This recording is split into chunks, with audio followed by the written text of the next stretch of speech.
Hello, hello, and happy Thursday, everybody. We're so excited to be here today. I know we usually come live on Mondays. This week, we're trying it out on Thursday, so it should be awesome. Today, we have Teri Glaspy with us. She's one of our Purse Strings approved professionals. So, Terri, we're so glad to have you on today. Thank you, Maggie. I'm really excited to be here. Of course. Yeah, my name is Maggie. I'm part of Purse Strings, where we're all about providing free financial education for women. That's why we come in and do these presentations every week. But then when you need a professional to help you put things in transaction or transition, we have top tier financial professionals who want to work with this female market, want to be on your team and help you out, and are ready to get started. Teri Glaspy is one of our Purse Strings approved professionals. She is a financial advisor, but we also have attorneys, realtors, lenders, coaches, all those good things. So all things finance. But today we have Terri, and we're going to be talking about, leaving your future to chance, and especially in the second half of life. So Terri, before we get started, could you give us a little introduction about yourself? Sure. Thank you. I've been a licensed advisor for 12 years, and I typically work with women that are in a transition in life. They're in the second half of life. Maybe they're looking to start a new hobby career, meaning something they've always wanted to do, but couldn't for a variety of reasons. Maybe they find themselves suddenly single, divorced, widowhood, something like that, but some type of transition in life. And they come in and they're fearful. These are new decisions that they've never had to face. They're uncertain about what their future looks like. And we put together a plan and we give them the steps to take to get to the future that they want, what they're dreaming about, and to see their person change from fear into something that's confident and feeling empowered is just really exciting. And it's why I get up every morning. I love that. And, that's why Terri is one of our Purse Strings approved professionals, because she's not going to make you feel silly or stupid, but she's happy to get in there, get, whatever needs to get done for you to live your dream life. And so when we were kind of talking about today, it was a lot about don't, leave your future to chance. This was the first thing you kind of said you want to talk about. Why is this so passionate to you? Or, what brings this to you? Oh, why am I passionate about this? I see this every day across the table. And after 12 years, I'm still astounded. We're smart, educated, professional women. We make decisions for our families, for our companies, etc. But day in and day out, we're not planning for our futures. And I see the devastating impacts of what happens when that planning hasn't taken place. And those are difficult conversations. And so I've made it my mission through my practice here is that we're having these conversations. I'm educating women like on this presentation, seminars, whatever, because the more we're educated, the more we want to make those decisions so that we're not forced to make catastrophic decisions. Right. Yeah. And when we're, I was kind of reading your notes and it's like you wouldn't just jump in anything and just get started blindly, no matter what you do. Exactly. I like to kayak. And so I use this example with my clients. I say, you wouldn't go and jump in the kayak and hit a class 4 river without preparation and training, would you? And they're like, no, not at all.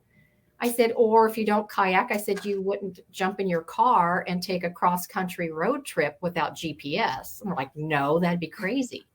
I said, so why aren't you planning for your future? You're gambling with it, just like those other examples. And they're like, oh, I never thought about that.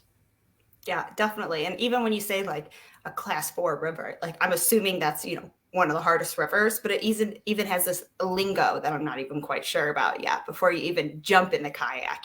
There's these little bits that you need to pick up along the way, to know what you're doing. Absolutely.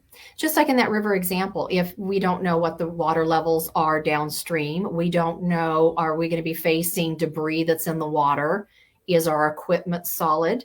And all of those things have life-changing consequences potentially. And it's no different for our financial future, which has its own lingo. And oftentimes that's very intimidating to women. But I have an ability, and I teach my clients this is what it means in simple terms. It's not big and scary. Right. What that fancy word means is something very simple that we understand every day. And so I like to educate my clients so when they see those fancy terms on the news or reading an article. They know what it really means. And that, again, gives them confidence as they're going through their future and planning. Right. And it's not like you have to, sit down and memorize these definitions, but after a while, you'll start picking them up and learning that that's kind of how the lingo goes. It's a class 4 river, and the depths and what that means. You start learning and getting these key indicators. Exactly. Which is always, fun. So, for these people who don't plan for their future, they're treated like a salt shaker. Let's dive into this. I love that. It's such an easy, visual in your head. It's a term that I've coined with my clients, like you said, that really resonates because most of us salt our food. And for those that don't plan for their future, they're sprinkling salt, their money, out in their lifestyle. They sprinkle a little here, a little there, where they want to, where they need to, but oftentimes they don't look at the salt shaker after doing that. And when they do, they go, wow, where did all of that go? Or, oh my gosh, that shaker's almost empty. That's equivalent to planning. If we leave our future to chance, we don't know how much salt is left in that shaker. And it might be a period of time in our life when we really need it. Well, we've lost a lot of options. We've lost the flexibility because we haven't done our planning. Yeah, I'm thinking, we got to remember to get the salt at the store. There's none left. Well, you can't just go to the store and get some cash when there's none left, Exactly. So I'm sure you come across people like this all the time coming through, your office, just because this is what you do.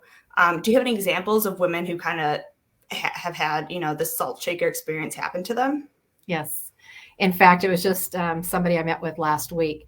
Vibrant woman in her 70s, healthy, looks like she's 60. I'm so jealous. Doesn't take any prescriptions. She's out and just living the life that she always wanted to in retirement. I just love the stories that she tells me. And she's decided not to remarry, but she has a significant other, and he's younger than she is. And they've been together 15 years. Oh, wow. So she came in and said, at some point in time, the chances is that I'll be gone first because of our age difference. So I want to make sure that he can afford to stay and remain in the house that we've bought together. So I said, okay. And we discussed, for this particular situation, we discussed some life insurance to meet all of their needs. I knew in the back of my mind that this was going to be a stretch because of her age, if nothing else. So sure enough, went to work for her and came back with the solutions. And the solutions to meet their need right now for what they want is over $2,000 a month. Wow. And I'm not talking about for a big death benefit or anything like that. It's just because of all the factors not planning when they were younger have all come together, and it's not in their favor. So we sat down and we talked about this, and I said, here's the reality of what happened because we sprinkled the salt all these years in other places. And she just sat there and just with this blank stare. And I said, what's going through your mind? She said, it's not that I can't adjust my budget and afford this because this is really, really important to us. She said, you know what I'm most worried about? I said, what? And this, I don't want to say it surprised me because I do hear this, but she said, what do I tell my friends now if I have to sell my RV? Because I would to take care of this, but what do I say? Or what do I say and tell my friends, I can't go on that French Riviera trip with you? She said, I never thought about that emotional connections with my friends or family about having to make decisions. And now I've got to face that. Yeah. That's really hard, especially when you can see something, if they were very passionate about their RV and every trip is an RV trip, for her to sell that, it's something big. It's not just like, I wasn't using the RV. It's a whole lifestyle change. Absolutely. They're gone more than they're home. Interesting. In fact, that's part of the conversation. Seriously, when they left, I heard one of them make the comment to the other is, do we consider selling the house and live in the RV? That was never part of the conversation on those first couple of visits with them. That's a hard one, especially if you're aging, It is. It is. So yeah, we kind of, ignore it. Don't step up right away until our salt shaker is empty, which is it's so great to come to the table as early as you can. But even if it's just today and you feel like it's a late start, like today is also a great day. Absolutely. And I love that even though her long-term or life insurance policy was expensive, yes, I'm still very impressed that she could get it. Because most people that age, I mean, most people at 50 are like, I'll never get it and throw in the towel. Right. She's 70 and still approved. Is it expensive? Yes. But did she get approved? Yeah. It's crazy. And like you said, that's a very abnormal result, like you said, particularly in our 70s. Most people are taking prescriptions. They've had a cortisone shot, and something as simple as that can disqualify from getting underwritten for the insurance. Right. So, but she came to the table and really had that conversation, which was great. So then, money kind of has the time value of money. Absolutely. What does that mean, the time value of money? Well, and you just said it succinctly, as far as we don't come to the table and make decisions. And that time value of money means that we don't think into the future and what the value has to us on so many levels. Could be social, could be our families, emotional, not just financially, health. So time value of money, and I'll give you an example. And this is kind of sobering, in my opinion. If we look back 50 years to 1972, and I like that time frame for the fact that we're in a very similar environment right now. We have rising interest rates. We're faced with inflation. Our economy's had some real ups and downs over the last 2 years. So at that point in time, believe it or not, and I find this astounding, an average family only earned $12,500 a year. I find that crazy. Minimum wage is almost 3 times that a year. Yes. Yeah. So at that time, you look forward now 50 years, and let's say somebody was a young employee, maybe in their early 20s. Now 50 years later, they're in their 70s. It takes $80,000 a year now to have that same lifestyle as in the 20s. Right. And people forget that it's expensive in the later years of our life. And why is that? It's because we have 3 phases in this second chapter of life. We have go-go years. We're out doing it. We're doing our second career. We're spending time with family, grandkids. We're going 100 miles an hour. I can't get a hold of my clients in this phase. Their calendar is too full to talk to me. And we anticipate that. And we spend a good majority of our assets in those years because that's what we plan for. And then once we've accomplished and checked off those boxes on our bucket list, we slow down a little bit. We still have a few items there, but for the most part, we're accomplishing them. And so the cash flow out of our investments is typically lower. But then we start to go into our no-go years, and that's the end of our life plan. Could be a year, could be 10 years. We don't know what that looks like. And people often have this false sense of security that in that phase of life, well, I'm not doing anything. Look at great grandma so-and-so or grandpa so-and-so, and he doesn't do anything but watch TV. Well, it doesn't mean that his expenses are any less. Oftentimes it's spent on healthcare, and people underestimate how expensive that's going to be. It's one of the most expensive times in our life. Absolutely. Absolutely. Yeah. But when we leave that future to chance, we don't think about that time value of money out there, that maybe it's not $80,000 I need because I can adjust my lifestyle. Maybe you really need $95,000 because I need to make sure I'm getting my medications, and I need to make sure I'm getting the treatments that I need to be here. Yeah. Yeah. And so, if you put some of that away, it grows over time is really the key. That it grows faster than inflation, which is kind of, inflation is the fact that you'd make 12,000 now and 80,000 today and need that, which is, wild numbers to think about. Wild. Absolutely. So what are some steps women should take now in this next week, to kind of get prepared or get on path for these retirement years? Great question. And again, I'm going to go back to something you said, is it's never too late. Yes. The only time it's too late is you go through your life and you just make decisions on the whim. It's like rolling dice. Sometimes it works for you. Oftentimes it doesn't. Right. So I have 3 steps. And the first one is really do some expense and debt planning.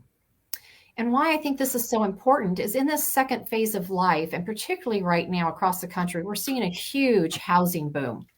People are buying a second home. They're relocating to be near their grandchildren. I've always wanted to live somewhere else. So they uproot and they buy another home. Oftentimes they're financing it. And they don't think about it that if you're doing that in your 50s, that means oftentimes you may have a mortgage into your 70s and 80s. Yeah. But I have 60 and 70-year-olds that come into my office that are doing the same thing, that their mortgage is going to outlive them. There's nothing wrong with that as long as we take into account the fact that we have enough assets to make sure we can stay in our homes as long as we want to, cover those healthcare expenses, etc. So doing the work now of knowing what your expenses and what your debt load is into the future is crucial. And that leads me into the second point. Not only is that important, but so is tax planning.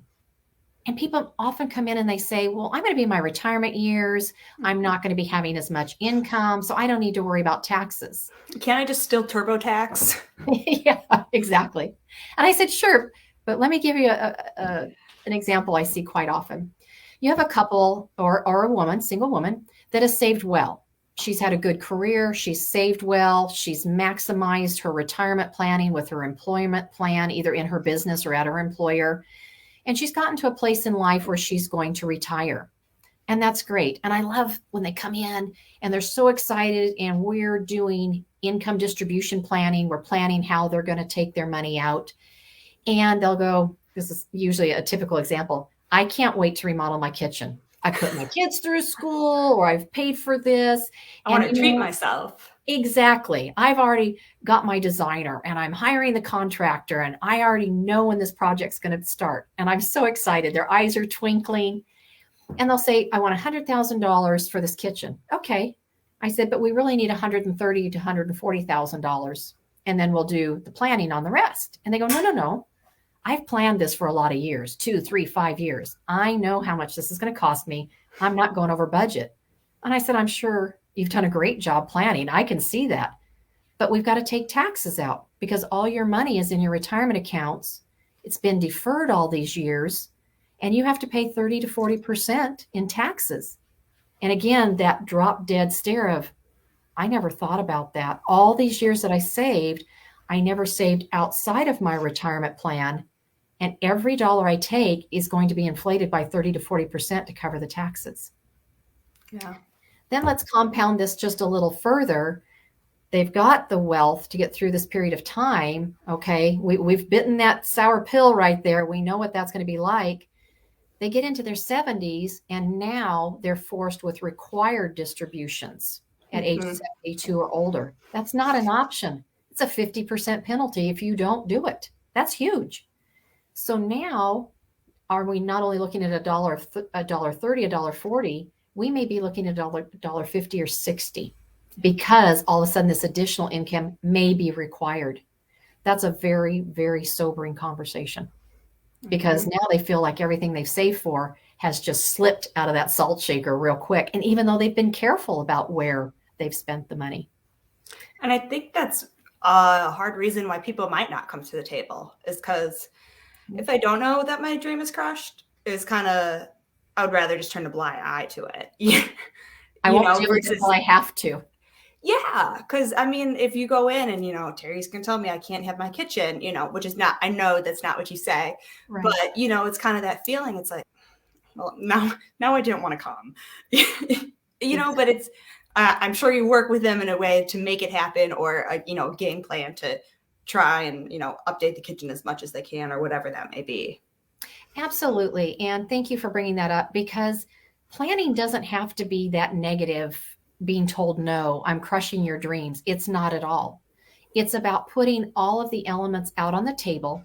What pieces do we have for this puzzle? How do we put it together to be the picture that you want it to be? And oftentimes it's minor tweaks that make all the difference, not necessarily major changes.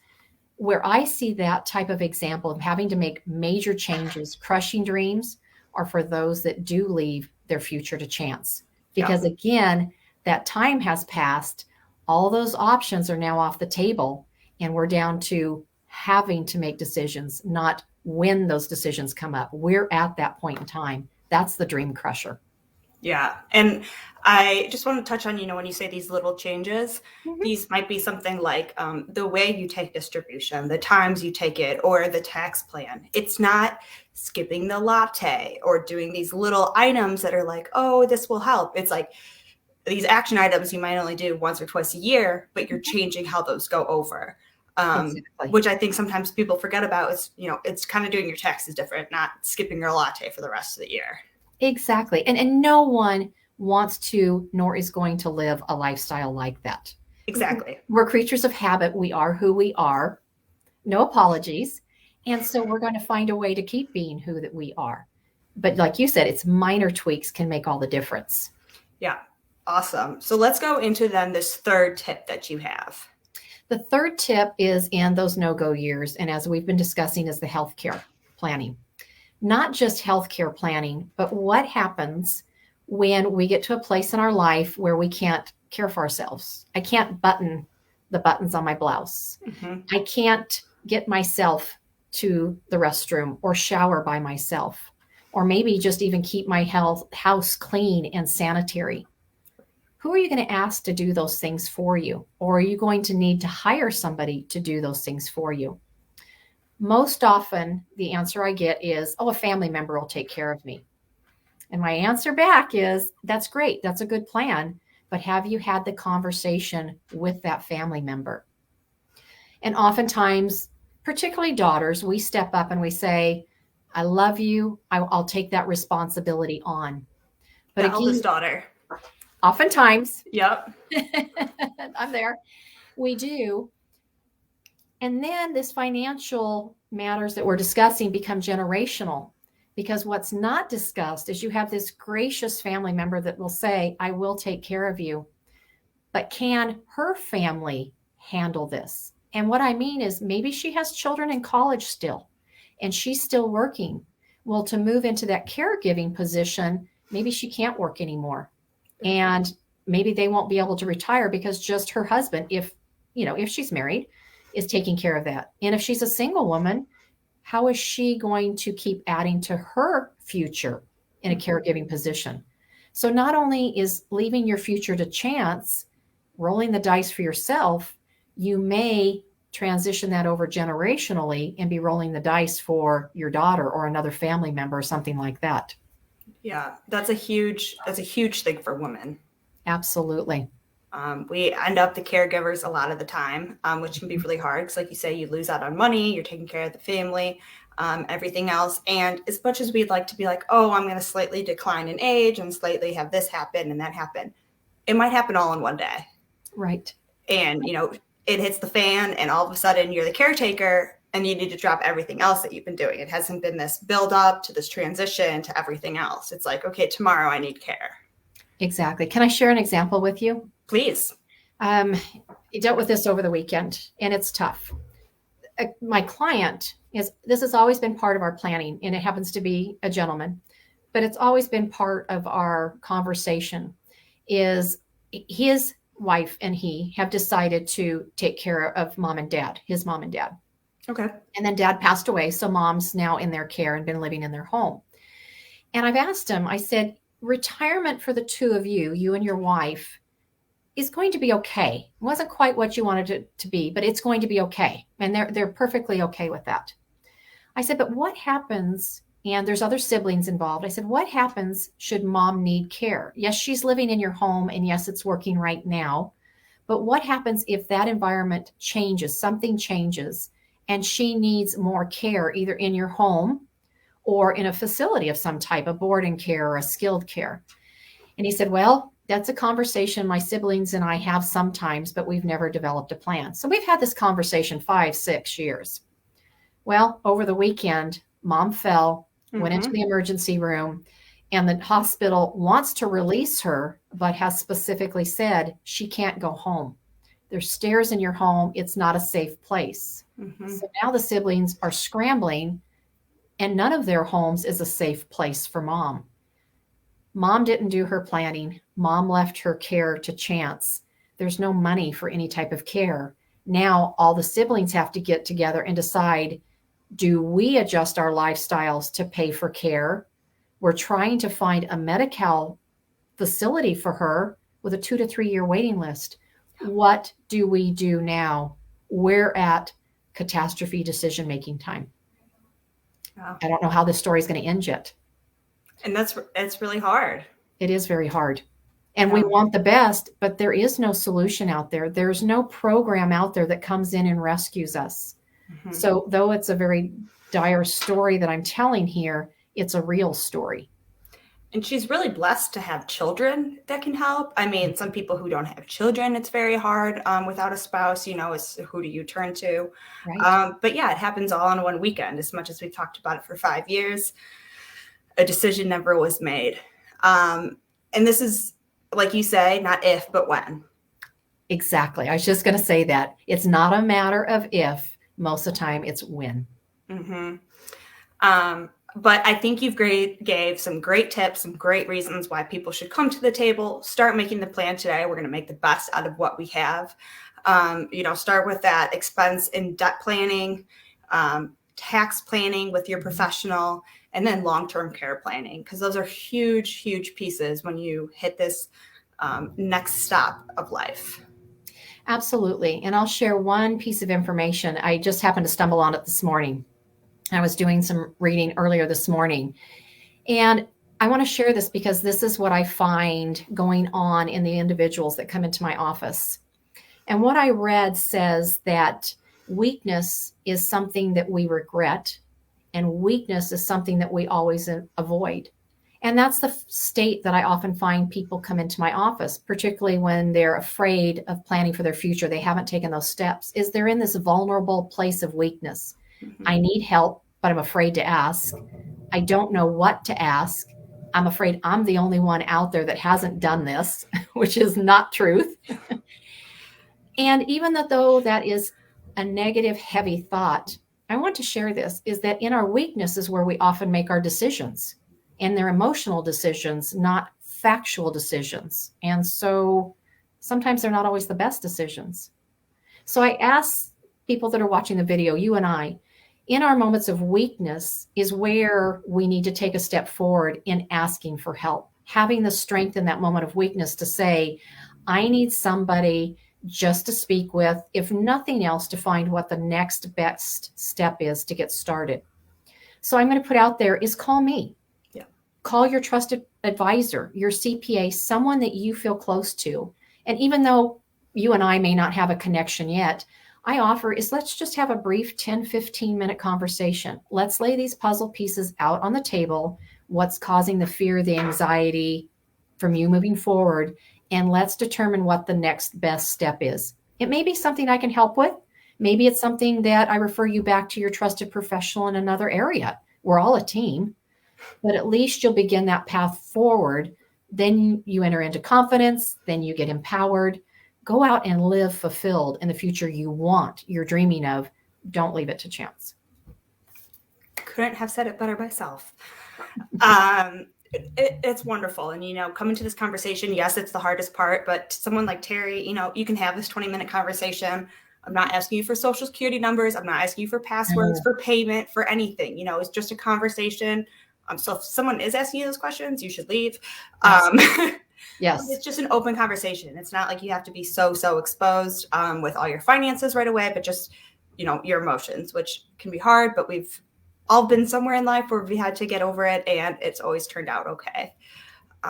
Exactly. We've needed that hand that reaches out for ours just for the sole purpose I'm here to get you moving forward. And that's it. I love it. And so what's the best way for people to reach out to you? They can call my office. I'm on the West Coast, and it's 916-573-2010. I believe in the bottom of the window there is our website and my email address. You can connect on our website. There is a contact us button that goes directly to my email, or you can use the email that is there on the screen. I do answer emails within a 24-hour period of time. So if you have emailed and not gotten a response, maybe our filter system kicked it to spam. I will say that happens sometimes. Tell me about it. But if I don't respond, please, I'm not ignoring. Just reach out to me again. And if there is anything I can do to help, I would be more than happy to do that. Great. We're so happy to have you on, Terri. She's also one of our Purse Strings approved professionals. So you could also check her out on our site, pursestrings.co. And we'll see everybody here again. Well, we'll see everyone Monday and for another Money Monday. So thank you for joining us on Thursday. Thank you, Terri, for bringing this inspirational conversation. And I hope everyone has a great day. You too. Have a great day. Bye-bye. Bye-bye.